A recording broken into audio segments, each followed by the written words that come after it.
Vamos a ver el día de hoy cómo se hace la regresión en ciertos casos en que la varianza no es igual. Hay varios modelos con varianzas no igual. Vamos a ver uno de ellos. ¿Ok? Entonces vamos a suponer que tenemos la regresión, ¿verdad? Y igual beta 0 más beta 1 xi más el error. ¿Ok? Y va de 1 a n, tal como vimos el otro día. Y vamos a suponer que epsilon i es normal con media 0 y varianza sigma cuadrado i desconocida. Entonces cada error va a tener su propia varianza. ¿Ya? Ese es lo que tenemos ahora. Como hicimos antes, beta 0, beta 1 y los x son constantes, ¿no? Beta 0 y beta 1 desconocidas y los x son conocidos. Entonces eso hace que los y sean normales.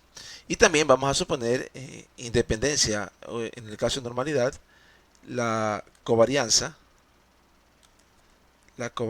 entre epsilon i y epsilon j va a ser igual a 0 cuando i es distinto de j.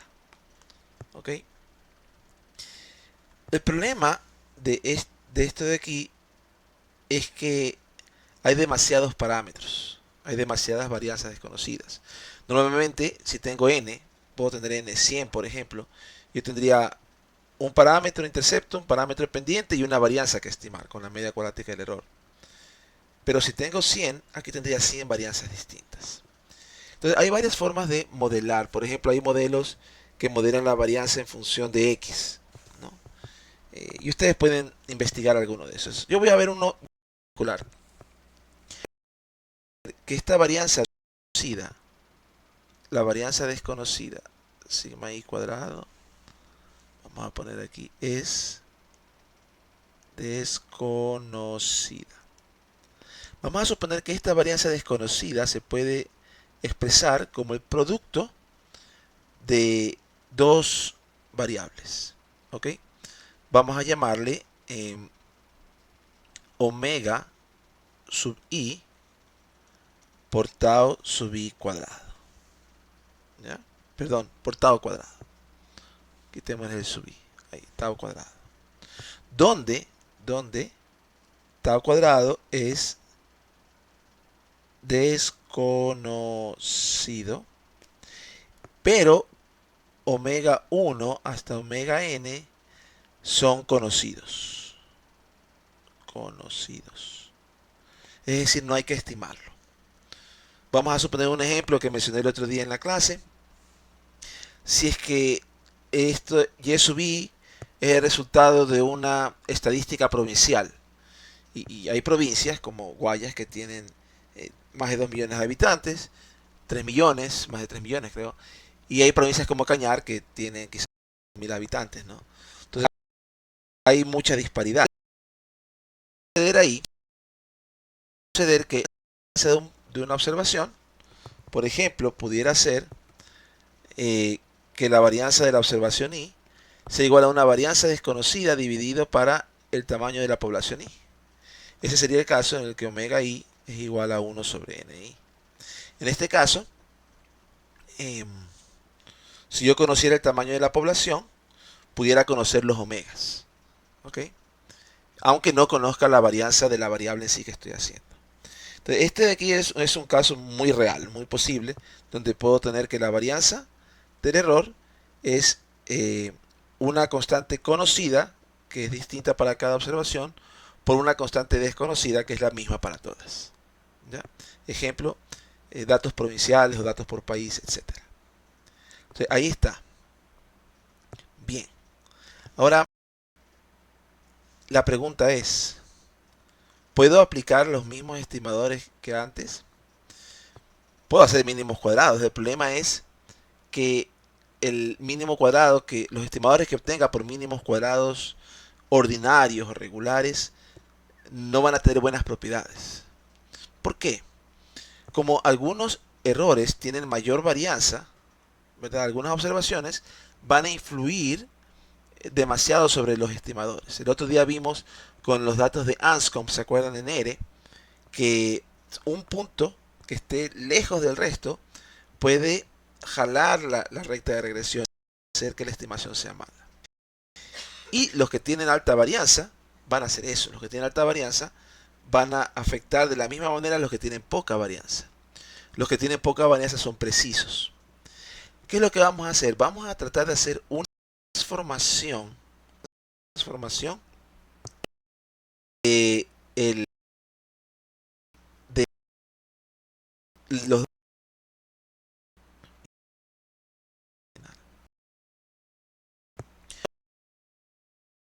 Fíjese, vamos a suponer que y' es igual a 1 sobre omega i por y. Y' es igual a 1 sobre omega i por y. Y vamos a suponer que xy' es igual a 1 sobre omega i por xy. ¿Ya? Ese es lo que estamos haciendo ahorita, ¿no? De tal manera que le estamos dando en esta transformación, los que tengan mayor omega reciben menos, ¿no? Vamos a ver cuál es el efecto de hacer esto, ¿no? Vamos a ver cuál es el efecto de hacer esto. En el modelo original, tendríamos que y es normal con media beta 0 más beta 1 xy y varianza sigma cuadrado i. Este sería el modelo con varianzas distintas. ¿Ok? Vamos ahora a ver qué pasa con el modelo transformado. Primero, esto de aquí pudiera obtenerlo dividiendo acá arriba y abajo por omega i. ¿No es cierto? Y un pequeño ajuste. Raíz de omega i. Van a ver por qué en breve. Raíz de omega i. ¿Ya? Raíz de omega i. Ahora,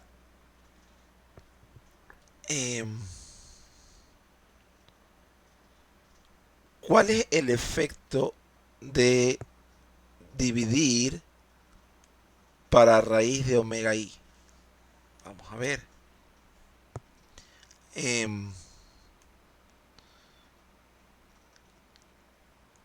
Y', vamos a suponer el modelo, un modelo un poco diferente, ¿ya? Vamos a llamarle beta 0' más, beta 0' más, a ver, espérenme un ratito. Aquí hay algo que me está faltando. No, si estamos bien. Ya.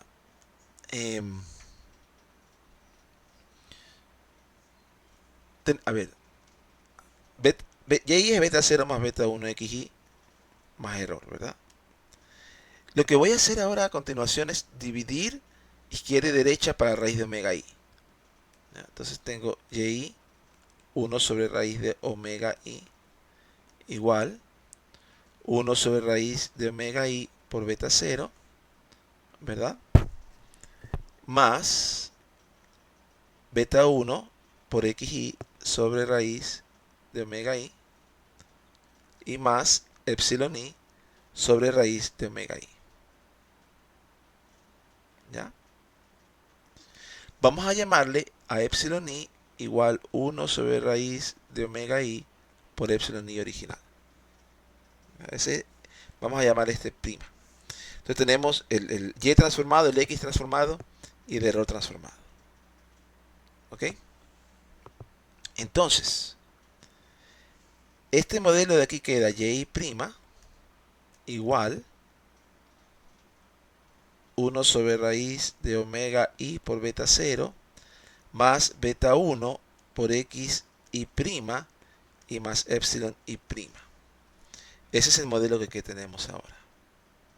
Ese es el modelo que tenemos. ¿Ya? En este modelo nuevo, este epsilon y prima que es igual a 1 sobre raíz de omega i por epsilon i, ¿qué características tiene? Bueno, el valor esperado de epsilon i' también va a ser igual a 0, pero la varianza de epsilon i' va a ser igual a 1 sobre omega i por la varianza de epsilon i.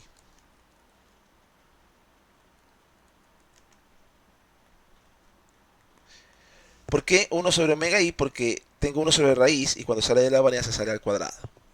Cuadrado de 1 sobre raíz es omega i. Este último es omega i tau cuadrado sobre omega i, y entonces nos queda simplemente tau cuadrado. Al hacer esta transformación, el error de este nuevo modelo, es constante. Mejor dicho, la varianza es constante.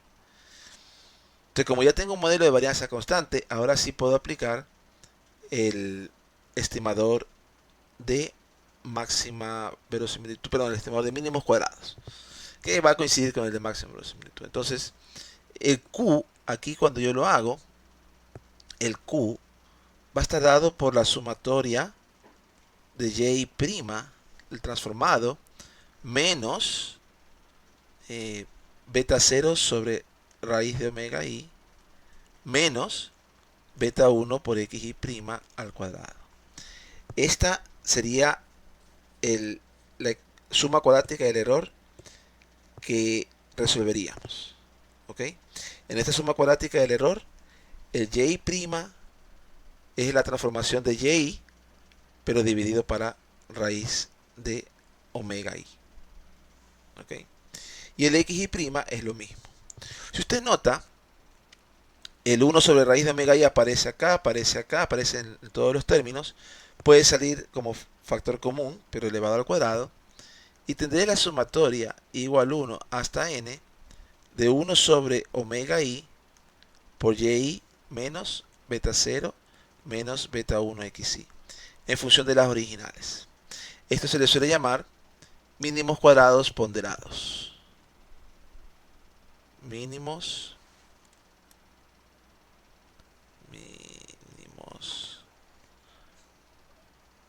cuadrados ponderados.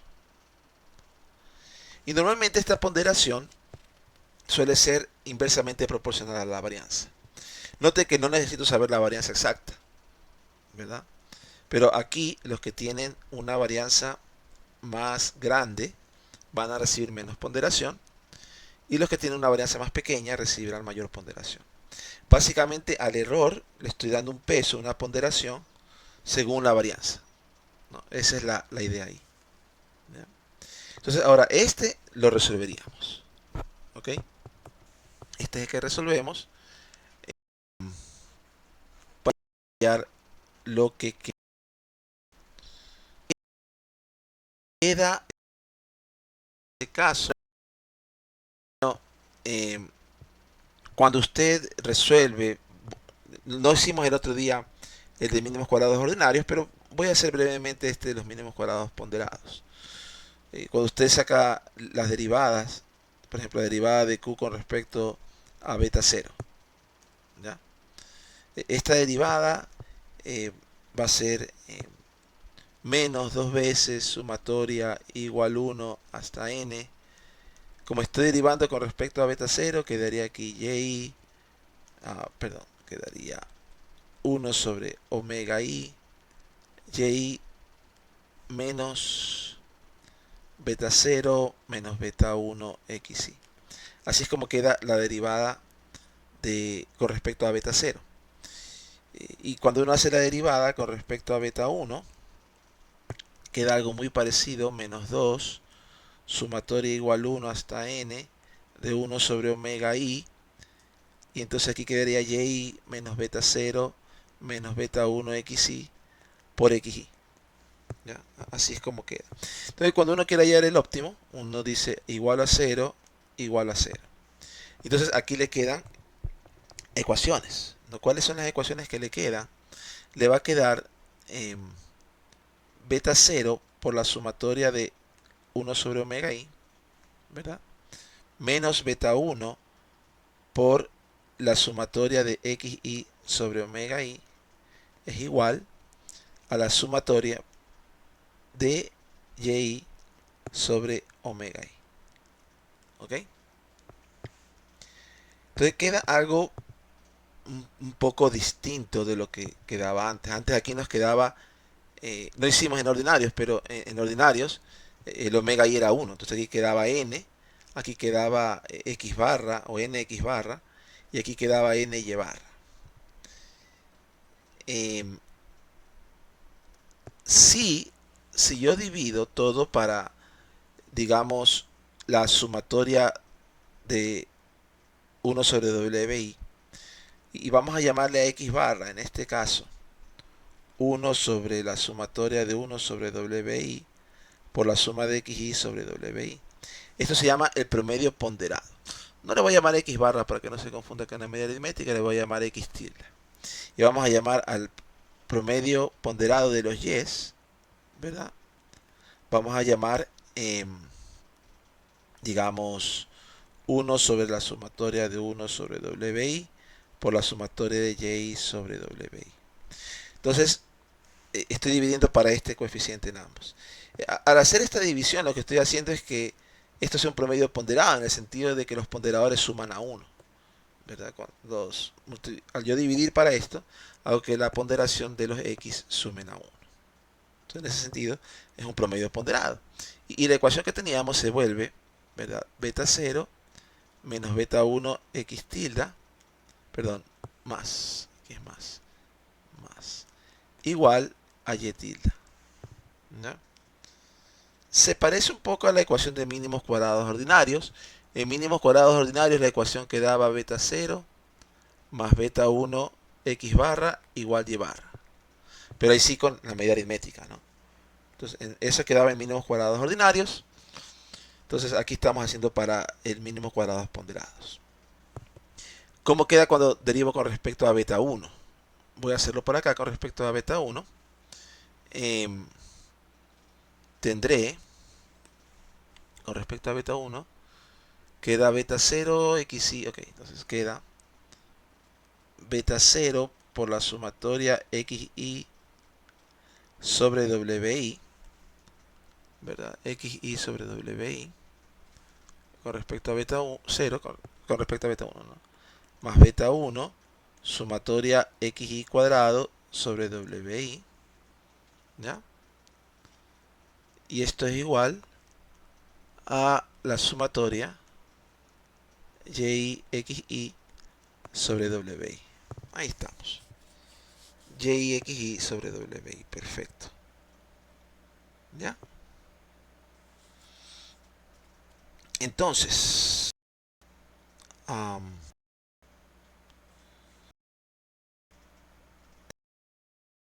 necesito beta 1. Vamos a ver cómo lo despejamos en breve. Una de las cosas que voy a hacer aquí es dividir para la sumatoria de wi en todos lados. Entonces, aquí me va a quedar beta 0 por x tilde más beta 1. Vamos a poner aquí sumatoria xi cuadrado sobre omega i sobre la sumatoria de 1 omega i. Ya vamos a ver con qué tiene que ver eso. Y acá igual sumatoria de y xi sobre omega i sobre la sumatoria de 1 sobre omega i. Ya mismo vamos a dar ahí unos cuantos nombres. Lo que quiero hacer ahorita es dejar todo en función de beta 1. ¿Okay? Quiero dejar todo en función de beta 1. Entonces, este beta 0 que está aquí es y tilde menos beta 1 x tilde. Se parece al de mínimos cuadrados ordinarios. ¿Usted se acuerda? Vamos a ponerle aquí ya la palabra sombrero, ¿no? En mínimos cuadrados ordinarios, beta 0 sombrero era igual a y barra menos beta 1 sombrero x barra. Pero aquí en vez de utilizar y barra x barra, utilizamos los promedios ponderados y tilde y x tilde. ¿Ok? Este beta 0 lo quiero reemplazar acá. Entonces, al reemplazarlo ahí, tendré esto por x tilde, ¿no? Entonces tendré y tilde x tilde menos beta 1 x tilde por x tilde, entonces beta 1 x tilde cuadrado, ok, menos beta 1 x tilde cuadrado, más beta 1 sumatoria xy cuadrado sobre omega i sobre sumatoria 1 omega i igual sumatorio y xy sobre omega i sobre 1 sobre omega i. Ahí le vamos a dejar un ratito. ¿Qué cosa? ¿A qué es todo esto igual? Todo esto termina siendo igual, fíjese. Beta 1 sombrero, ahora el estimador, debería llamarle tilde, porque sombrero es el de ordinario. Entonces vamos a llamarle tilde. Tilde a todo, ¿ya? Entonces beta 1 tilde va a ser igual. Aquí tengo una fracción grandotota. Acá yo tendré sumatoria 1 sobre sumatoria de 1 sobre omega i por la sumatoria de y xy sobre omega i, que viene siendo como un promedio ponderado de y por xy. ¿Ya? Acá vamos a tener menos x tilde y tilde, ¿ok? Y abajo tendré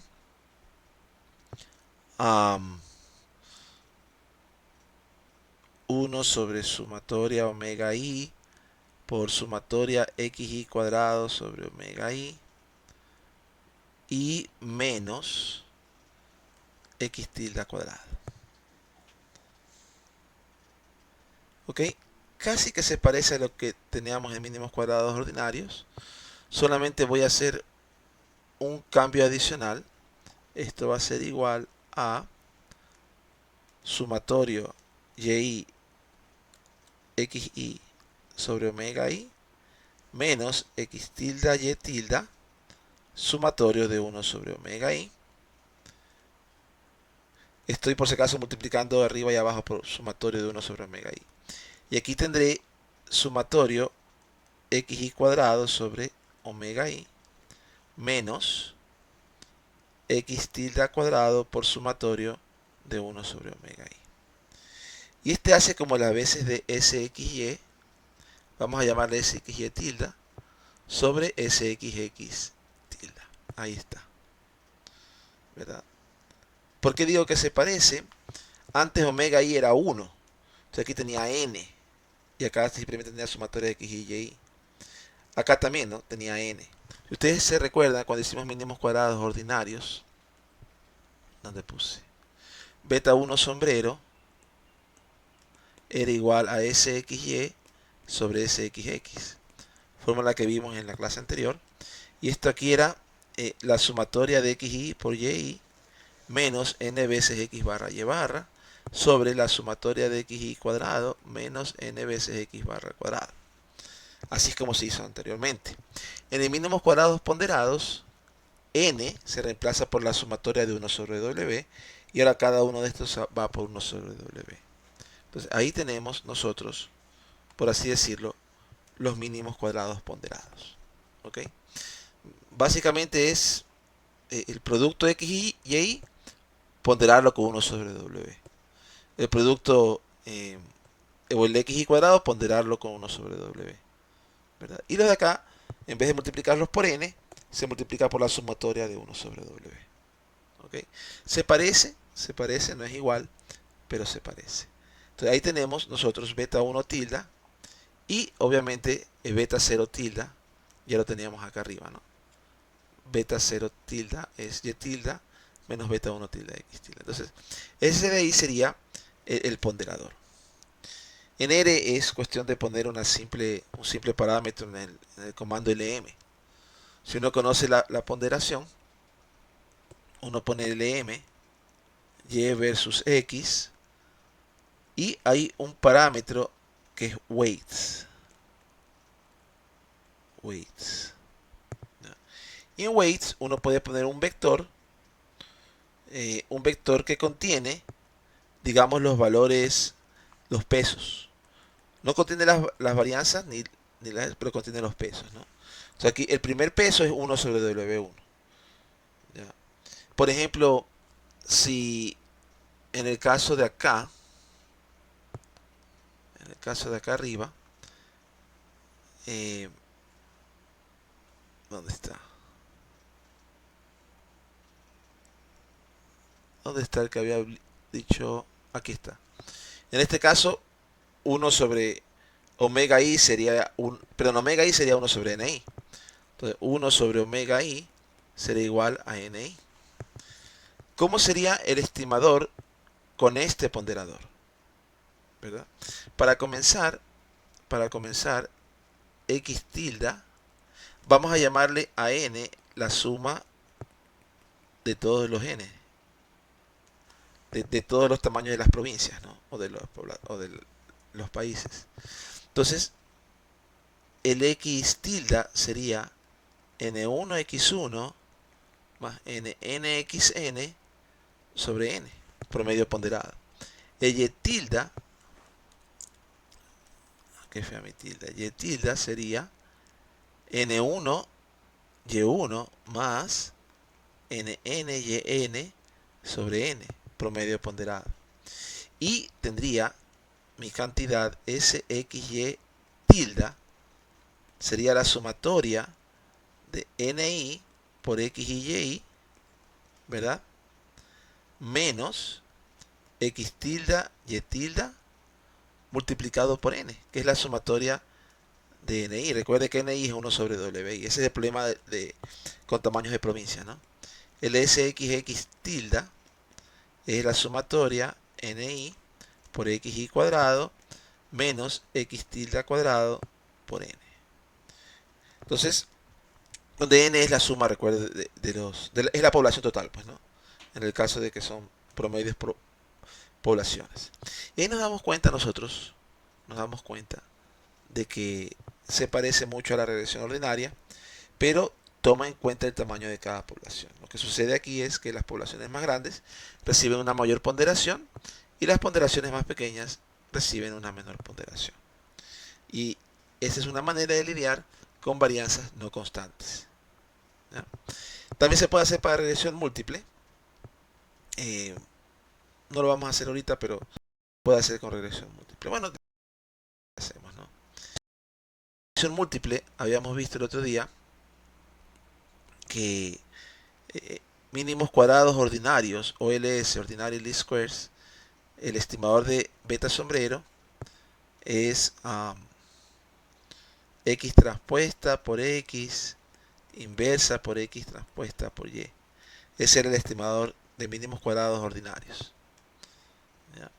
El estimador WLS, Weighted Least Squares, mínimos cuadrados ponderados, beta tilde, como es x transpuesta W inversa por x inversa por x transpuesta W inversa y por y. ¿Qué es W inversa? Bueno, W es una matriz diagonal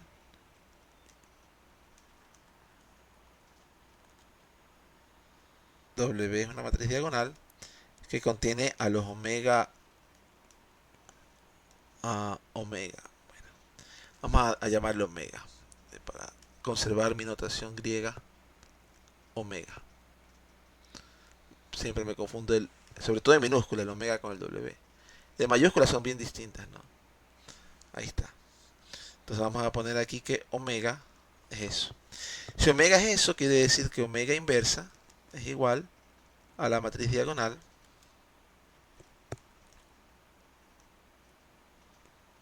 que tiene los recíprocos, ¿no? 1 sobre omega 1, 1 sobre omega n.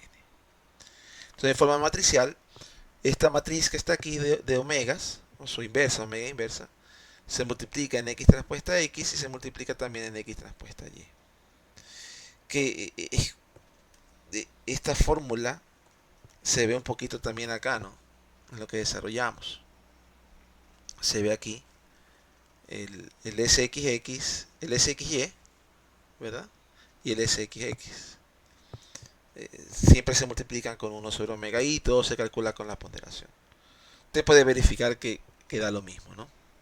Entonces esa es una manera de hacer regresión cuando tenemos los omegas, tenemos la varianza del error como el producto de una constante conocida por un número conocido para todos los errores y el número del ponderador es diferente.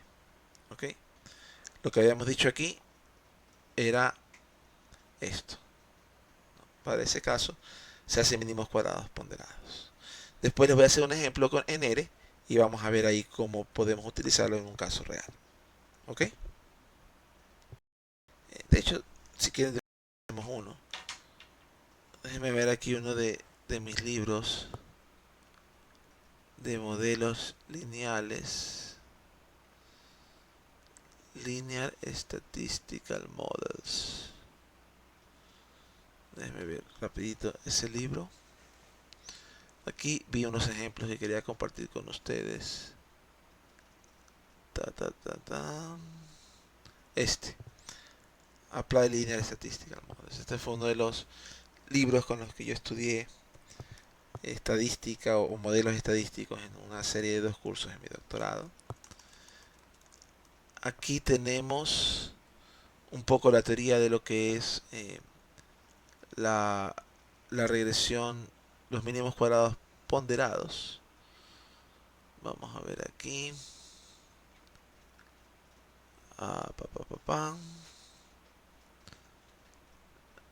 Mínimos cuadrados ponderados. Vamos a ver acá. Wedley Squares. Tenemos en el 11.1.421. Vamos a ir para allá.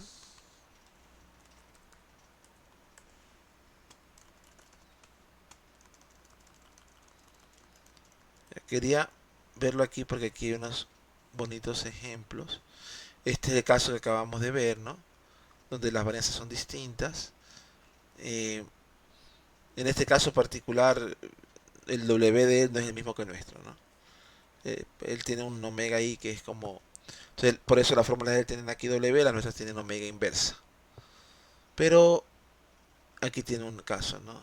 Donde el peso es K sobre sigma I, K conocido. Bueno, quería ver aquí un ejemplo que él tiene o un ejercicio que tiene en este capítulo. Denme un segundito. Ya, vamos a ver aquí.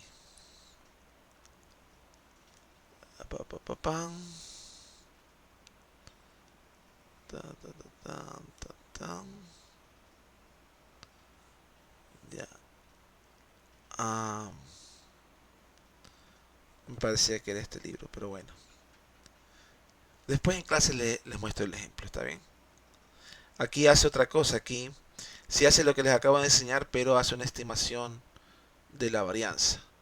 Sugiere hacer eso cuando no se conoce algo así, ¿no? Pero ahí no queda exacto. En clase vamos a hacer un ejemplo que tengo ahí de datos de Ecuador, pero tengo que buscarlo. Ya. Entonces, eso es una de las cosas que quería considerar con ustedes el día de hoy. ¿Qué hacer cuando las varianzas no son iguales? Una segunda cosa que quería considerar para esta hora de video es qué hacer cuando no son normales. ¿Ya? Con la profesora Mariela van a hacer qué hacer cuando tenemos autocorrelación en los errores la próxima semana. Pero en la parte queremos ver cuando los normales. Nuestros supuestos, ¿verdad? errores normales, media cero, varianza sigma cuadrado. Y independientes. Esos son nuestros supuestos. Vamos a ver, lo otro lo tengo en un libro, se los voy a mostrar directamente para ganar tiempo. Este es un libro que se llama Estadística no paramétrica.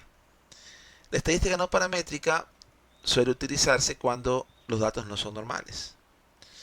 El, los supuestos que hace en esta paramétrica son más relevantes. En vez de suponer que simplemente es simétrico. Y en ese caso, este de aquí funciona, la regresión no paramétrica funciona, aunque los residuos no sean normales, aunque los errores sean exponenciales, Laplace u otras escuelas pesadas, con los cuales a veces viene la regresión. Regresión, los datos son normales, pero si no son normales, en estos otros tipos de problemas. Un detalle es que uno pierde un poco de potencia en el caso de que los datos sean normales. Pero en cambio a veces uno gana potencia para otras distribuciones. La distribución de Laplace, por ejemplo, que es una doble exponencial, es exponencial a la derecha y a la izquierda. El mayor potencia, la normal, ni siquiera tiene el error tipo 1 correcto. Pues, ¿no? Esta sí tiene el error tipo 1 correcto. Pierdo potencia si los datos son normales, pero gano potencia en otros casos. ¿No? Entonces vamos a ver aquí. El modelo como él lo presenta es este, ¿no? En vez de llamarle beta 0 o beta 1, le llama alfa beta. ¿No? Entonces, tiene y igual alfa más beta xy más un residuo.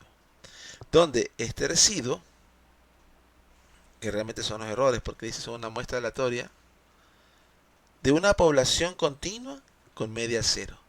Ese es el único supuesto. Población continua con media cero. Un poquito acerca de estos supuestos, ¿no? Población normal, esta, con media cero. Estamos hablando aquí de que esta es una distribución normal. Si yo digo que esto es normal con media cero, varianza sigma cuadrado, quiere decir que la densidad, vamos a poner z, para que no se confunda con el x. La densidad es 1 sobre sigma raíz de 2pi e a la menos 1 medio z cuadrado sobre sigma cuadrado. Esa sería la densidad de una normal. Tiene colas bien portaditas, etcétera.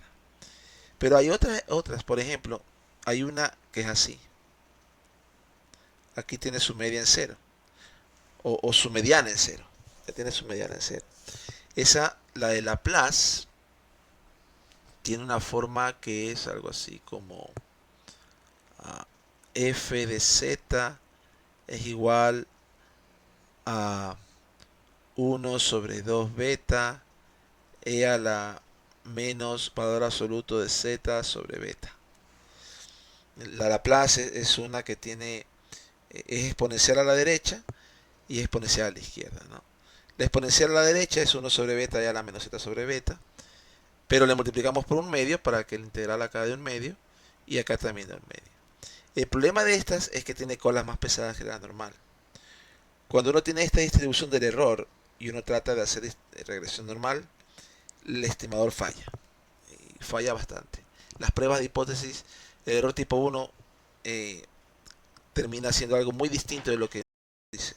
Si uno dice que termina siendo, o si uno dice que el integral termina siendo 8%, entonces con otras distribuciones no funciona la regresión normal.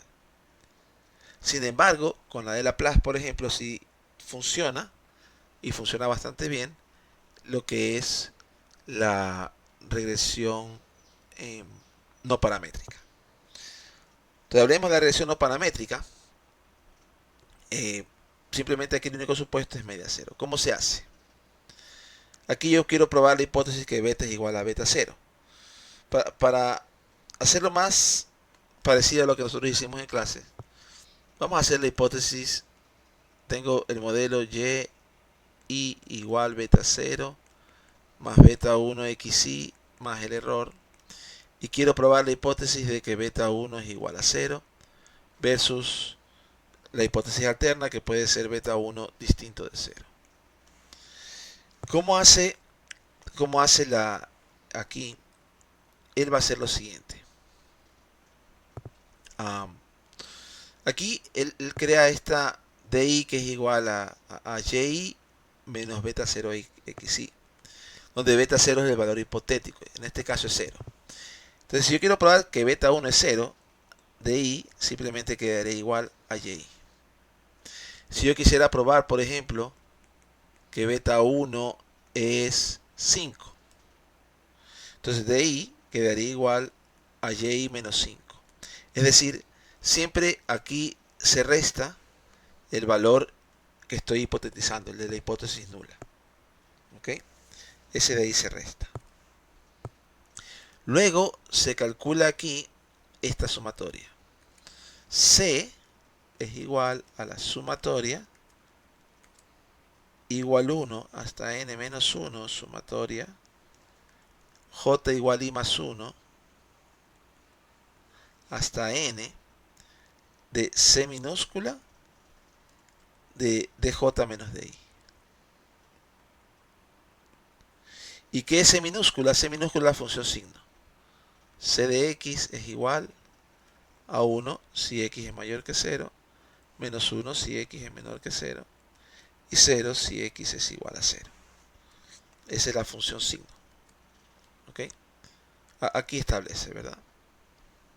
Y entonces este estadístico C que acabo de proponer aquí viene siendo el estadístico de prueba. Se me perdió, acá está. Ese viene siendo el estadístico de prueba. El C. Es una suma de unos y menos unos. Es decir, calculo todos los Ds. Calculo todos los Ds.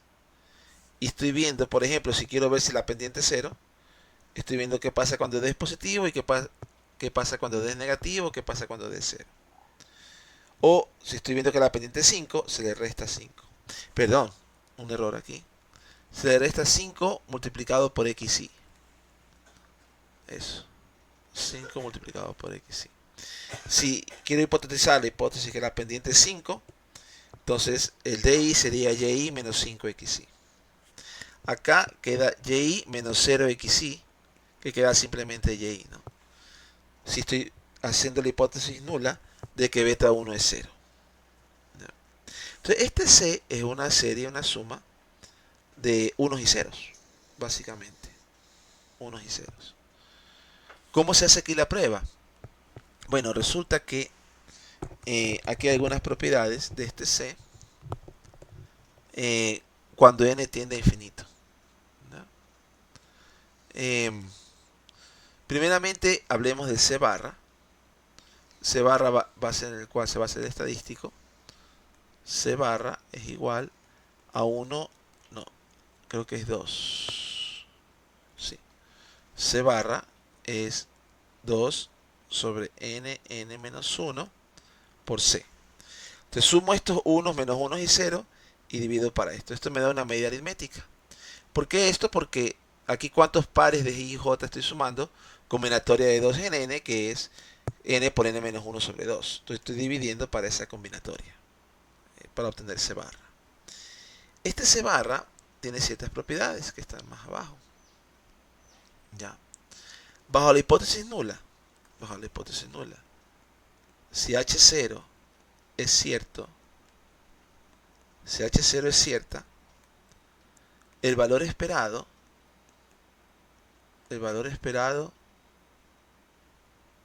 de C es 0. Y la varianza de C es n por n menos 1 por 2n más 5 sobre 18. ¿Qué le parece? C barra se utiliza cuando n es pequeño y ahí uno ve si el valor absoluto de C barra es mayor que K alfa medios. Pero cuando cuando n es grande, cuando n es grande, em, vamos a poner aquí, rechace H0, sí.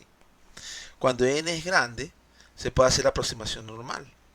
Y puedo decir, calcular z igual a c dividido para la raíz cuadrada de n por n menos 1 por 2n más 5 sobre 18. Y en ese caso, rechace H0 si el valor absoluto de z es mayor que z alfa medios. Se puede hacer también pruebas de una cola, ¿no? Entonces, este de aquí, sería aplicable cuando n es grande. Cuando n es pequeño, uno puede usar este k alfa medios.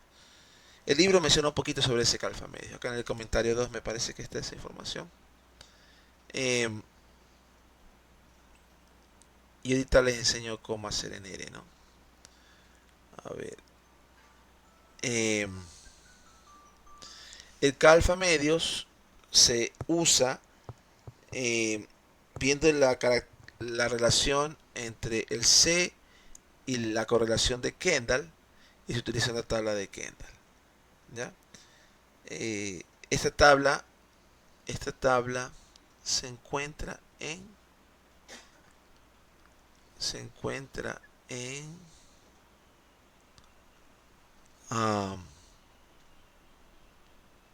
la tabla. ¿En qué capítulo estoy ahorita? Aquí estoy en el capítulo 9.